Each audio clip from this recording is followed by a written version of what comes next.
तो पिला माने मोर एक नया भिडियो को तुमको पुणी स्वागत।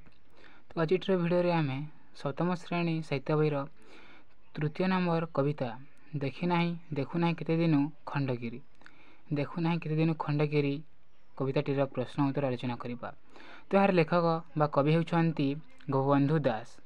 तो भिडियो आरंभ करबा पूर्व चैनल रे प्रथम थरे आसी चैनल को सब्सक्राइब करबा भूलिबनी और लाइक करबा सहित अन्य संगमान पाखा शेयर करदेव। चला प्रश्न उत्तर गुड़ी को आलोचना करबा। तो प्रश्न नंबर 1 रे देछि कविताटी रे वर्षित स्थान क्योंठी अवस्थित। तो उत्तर लिखिब उत्तर हो कविताटी रे वर्णित खंडगिरी भुवनेश्वर उत्तर पश्चिम दिगरे अवस्थित एक पहाड़ है। प्राचीन उत्कलर नरपति महामेघ वाहन ऐर खारबेलଙ୍କ कीर्तिराजी एही पहाड़र गुंफा गात्र रे खोदित होइछि। प्रश्न नंबर ख कवि खंडगिरी को उत्कल गौरवर प्रतीक रूपे कहीं वर्णना करिसेंती।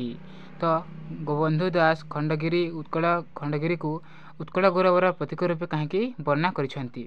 उत्तर खंडगिरी पहाड़र प्रस्तर खंड मानकरे रहिथिबा शिलालिपि गुड़िकरे प्राचीन उत्कलीय राजा मानकर संपर्क में बहुत तथ्य खोदित होइछि। विशेषतः आगंगा गोदावरी विस्तृत कलिंग साम्राज्यर सम्राट महामेघ वाहन ऐर खारबेलଙ୍କ कीर्तिराजीर मुखसाक्षी भावे खंडगिरी गुंफा मान अद्यावधि प्राचीन उत्कल गौरवर प्रतीक रूपे रही अछि। प्रश्न नंबर ग खंडगिरी जन्म स्मृति कहीं लिभि जाउछि। तो खंडगिरी जो अच्छी ताहा आम जन्मभूमि स्मृति कहीं लिभि जाउछि। खंडगिरी रे थिबा गुंफा मंदिर रानीहंसपुर और राजप्रासादर जीर्णावशेष परित्यक्त अवस्था रही कालक्रमे विलुप्त होगाकू बसिलाणी। समुदाय पहाड़टी लता गुल्म आच्छादित हेबारु ताहा अगम्य हो पड़ी है सेटाको जाई हेउ नाही। प्रश्न नंबर घ कवितारे रानीहंसपुर संपर्क में कवि कौन लिखिछंती। तो यह कविताटी रे गोपबंधु दास रानीहंसपुर संपर्क में कौन लिखिछंती। उत्तर कालर अप्रतिहत प्रभाव रे खंडगिरी क्रमे परित्यक्त अवस्था रही भग्नावशेष परिणत होइछि। ताहा एबे भग्नावशेष रही। एठारे थिबा विभिन्न गुंफा सह रानीहंसपुर मध्य जराजीर्ण अवस्था पड़ी रही अतीत उत्कलर गौरवोज्ज्वल राजविभर मुकसाक्षी पालटिछि। प्रश्न नंबर 1 साधु धर्मवेशी और खंडगिरी पथप्रांतवासी संपर्क में कवितारे कौन कहुछि। तो साधु धर्मवेशी और खंडगिरी पथप्रांतवासी संपर्क में कवितारे कौन कहुछि। उत्तर गौरवावह अतीत उत्कलर मुकसाक्षी भावे दंडायमान जीर्ण खंडगिरी सन्निकट पथप्रांतवासी एवं सेठारे अवस्थान करुवा साधु सन्थ मानक ठारू खंडगिरी संपर्क में नाना विस्मयकर तथ्य शुणवाक मिले। एवं मध्य विलंबित रात्रिर निस्तब्ध प्रहर में तपस्वी मानक कंठ निःसृत गंभीर ध्वनि शुणा जाए एवं सेमानक मतरे गुंफार अंधकार गुहा मध्य सही तपचारी मानक उपस्थित अत्यावधु अनुभूत हुए। साधु मानकर एपरी उक्तिर पथचारी और पर्यटक माने विस्मित होइथांती। वास्तव में यह निर्जनतार एक प्रतिध्वनि अटे। प्रश्न नंबर 2 रे देछि 2टी बा 3टी वाक्य उत्तर लेख कर देछि कवि खंडगिरी को देखि कहीं चिंतामग्न हो पड़िछंती। उत्तर खंडगिरी पहाड़ प्राचीन कलिंगर गौरवपूर्ण गाथा वहन करिछि। सम्राट महामेघ वाहन ऐर खारबेलଙ୍କ अशेष कीर्ति पहाड़र शिला गात्र रे खोदित होइछि। एठारे थिबा गुंफा मंदिर रानीहंसपुर और राजप्रासादर विशीर्ष ध्वंसावशेष अत्यावधि विद्यमान जहाँ क्रमशः प्रत्यक्त अवस्था रही विलुप्त प्राय होगाकू बसिलाणी। जन्मभूमिर उज्ज्वल अतीत गौरवराजी क्रम विलुप्त अवस्था को गति करुथिबारु कवि गभीर क्षोभ प्रकाश करिसेंती। निज कल्पनेत्र रे उत्कलर गौरव गरिमा स्मरण कवि चिंतामग्न हो पड़िछंती। प्रश्न नंबर ख कवितारे खंडगिरी राजदरबार दृश्य किपरि चित्रित होइछि। तो कवितारे खंडगिरी राजप्रासादर दृश्य किपरि होइछि। उत्तर खंडगिरी पहाड़र गुंफा गुड़िक व्यतीत राजप्रासाद और रानीहंसपुर आदि जराजीर्ण अवस्था रही मध्य शिलाखंड मानकर प्रासाद प्रांगण और देउलर छाप स्पष्ट पारी हो जाए। से सब प्राचीन देखि पारुछंती। ରାଜଦରବାରରେ ଗୁପ୍ତଚର ବିଜୟ ସମ୍ବାଦ ଦେବାର ଦୃଶ୍ୟ, ମନ୍ତ୍ରୀ ଓ ପାରିଷଦ ବର୍ଗଙ୍କ ସହ ରାଜାଙ୍କର ଗୁପ୍ତ ମନ୍ତ୍ରଣାର ଦୃଶ୍ୟ କବି ଶୁଣିପାରିଛନ୍ତି। ନିକଟସ୍ଥ ପ୍ରାଙ୍ଗଣରେ ବୀରବାଦ୍ୟର ଟମକ ଏବଂ ଦେଖାଯାଉଛନ୍ତି ଉତ୍କଳୀୟ ବୀର ସୈନ୍ୟମାନଙ୍କ ସମରସଜ୍ଜାର ଦୃଶ୍ୟ। ପ୍ରଶ୍ନ ନମ୍ବର 2 ଦେଇଛି ଶ୍ରମଣ ସନ୍ନ୍ୟାସୀମାନେ ଖଣ୍ଡଗିରିରେ କ'ଣ କରୁଛନ୍ତି ବୋଲି କବି କହିଛନ୍ତି। ଏହି ଶ୍ରମଣ ସନ୍ନ୍ୟାସୀମାନେ ଖଣ୍ଡଗିରିରେ କ'ଣ କରୁଛନ୍ତି ବୋଲି କବି ବର୍ଣ୍ଣନା କରିଛନ୍ତି। ଉତ୍ତର, ଖଣ୍ଡଗିରିର ଅପୂର୍ବ ଶୋଭାରାଜି ଦର୍ଶନ କରୁ କରୁ କବିଙ୍କ କଳ୍ପନା ସୁଦୂର ଅତୀତକୁ ଫେରିଯାଇଛି।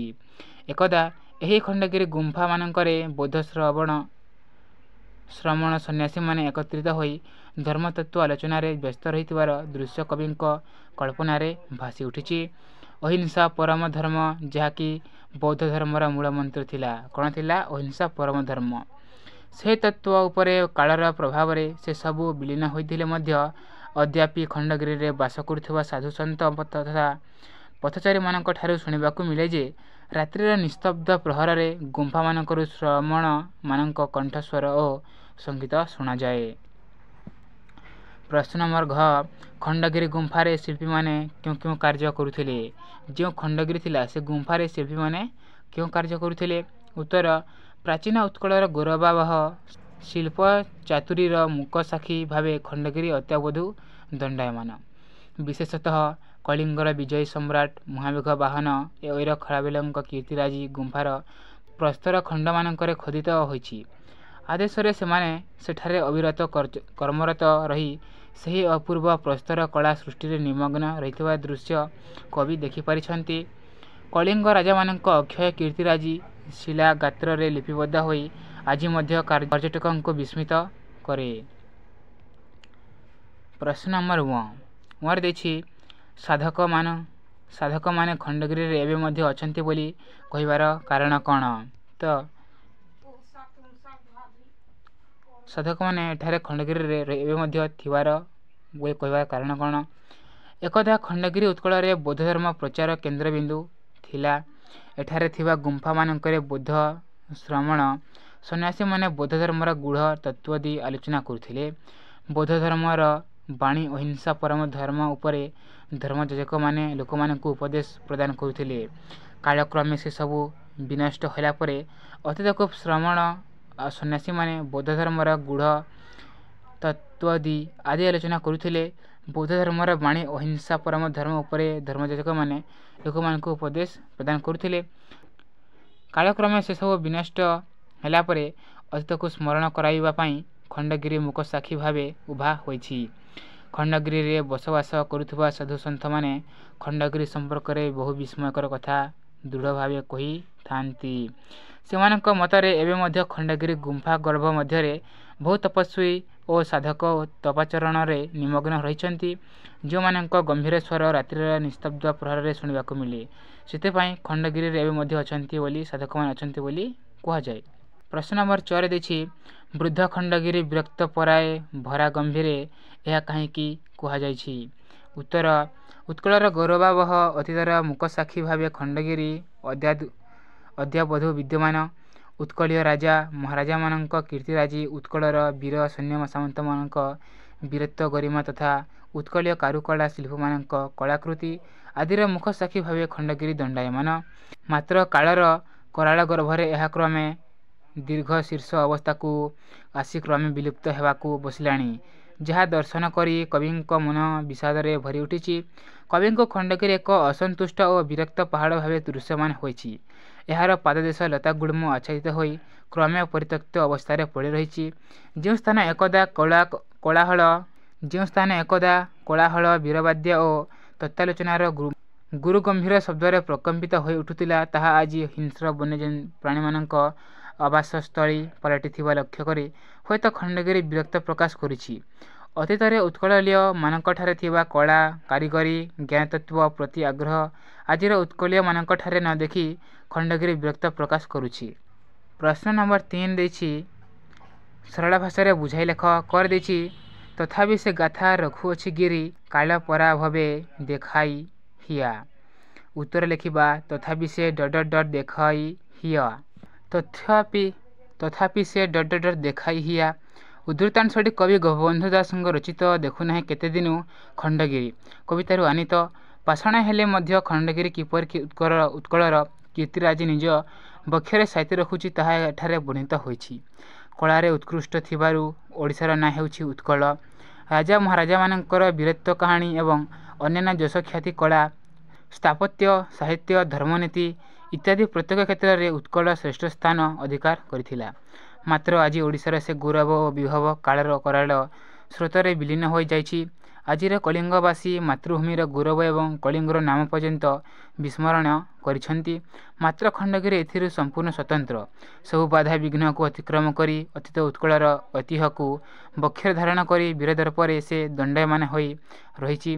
कालर कराल प्रभाव एही कीर्तिराजी को संपूर्ण ध्वंस करि पारि नाही।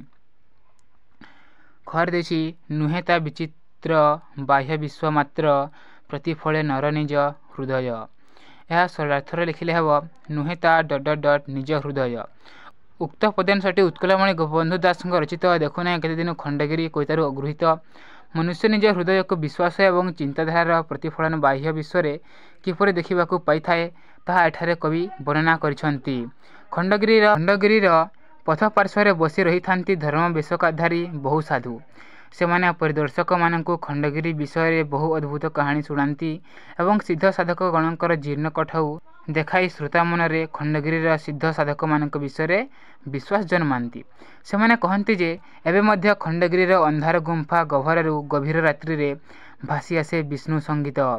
सेमानकर ए सबु कहानी को अविश्वास करिवार किछि कारण नाही बोली कवि कहउचंती। कारण ए बाह्य दुनिया हेउछि मनुष्य हृदय विश्वास और तार चिंताधारार अविकल प्रतिफलना। प्रश्न नंबर 4 देछि तळे देइथिबा समचारित शब्द मध्यरे थिबा अर्थ पार्थक्य को वाक्य मध्यरे प्रकाश कर। तो तळे किछि समचारित शब्द देइछि तार अर्थ को प्रकाश कर। जेपरि प्रसाद और प्रसाद दुईटी प्रसाद देइछि तो तार अर्थ अलग अलग हेबो। तो प्रथम प्रसादर अर्थ हो भोग। जगन्नाथଙ୍କ प्रसाद सेवन कले पापरु मुक्ति मिले बोली कवि कहिछंती। वाक्य मध्य कवियाको कहिछि। तो यार अर्थ हो भगवान को भोग। वाक्य लिखिले हो जगन्नाथଙ୍କ प्रसाद सेवन कले पापरु मुक्ति मिले बोली प्रवाद रही। प्रसाद कोठाघर है यार अर्थ कोठाघर। सुरबाबू बासस्थान एक 3 महला विशिष्ट प्रसाद अटे। सतर अर्थ हो सत्य और आ गोटे सतर अर्थ हो 100। तो दंत तो सतर अर्थ सत्य सत केबे लुचि रहे नाही वाक्य हो गला। एबे होसी तालिबा सर सत। गांधारी सत पुत्र जननी थिले। गांधारी सत पुत्र जननी थिले। सतर अर्थ 100 गांधारी 100 पुत्र जननी थिले माता थिले। बासा बासार अर्थ बासिंदा। ग्रामवासी माने मिलित होई ग्राम रास्ता मरामती करुछंती वाक्य हो गला। एबे अछि बासी बासीर अर्थ पचा सड़ा। बासी खाद्य खाइबा उचित नुहे। बासी खाद्य खाइबा उचित नुहे। एबे अछि खर खरार अर्थ क्षिप्र। वर्षा दिन नदीर जल खर होइथाय क्षिप्र होइथाय। एबे अछि खार खार अर्थ खार धोबा खार देई लुगा सफा करे हैला। जो काठ को जालिबा द्वारा पाउंस तैयारी होए से खार। पुरार अर्थ नगर।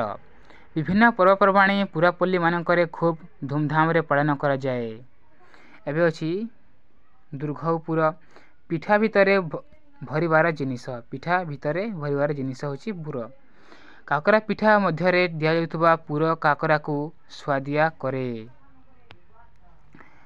प्रश्न नंबर 5 एबे देछि। एबे देखिबा प्रश्न नंबर 5 को। प्रश्न नंबर 5 रे देछि मने पकाई कवितार पदटी को पूर्ण कर।